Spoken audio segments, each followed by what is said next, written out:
It is time to thread this Singer lock stitch machine, chain stitch machine. Not lock stitch, chain stitch. I have not double checked the model number on it.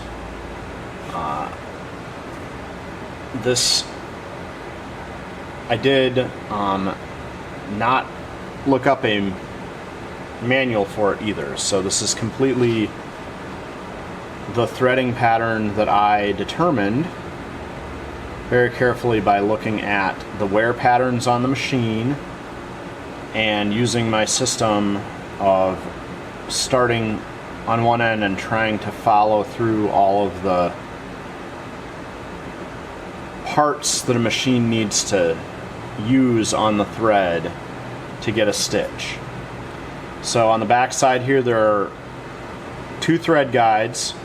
This thread guide has two holes. The thread comes on the back hole, it goes from right to left, and then it loops back through from left to right, so that the finger on the back side of the machine will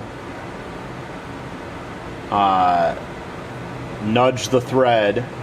That is to straighten it and make sure that it doesn't have any tangles in it before it proceeds into the rest of the machine. A lot of older machines will have this device. It's not as necessary on modern machines because modern thread doesn't tangle as easily. So it goes through this guide twice and then through the second guide on the back, continuing to the right, and then it comes out around this tensioner clamp. And this clamp, as the machine turns, it clamps, this finger tugs a little more thread in, and then it lets go. So you have to make sure your needle is at the highest position. This take-up bar is at the highest position, and this clamp is open. And then you pull the thread from that clamp. There's a button here to tension the thread a little more. And I just ride around the back side of that, but if you need more tension, you can wrap the thread in a full loop around this center button.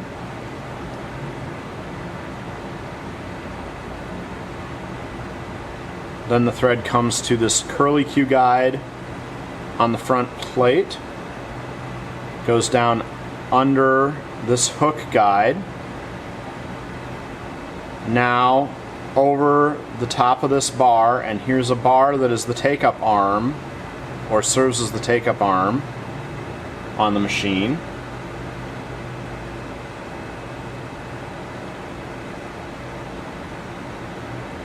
There's a thread guide on the bottom of the faceplate of the machine, and then it threads from the outside to the inside.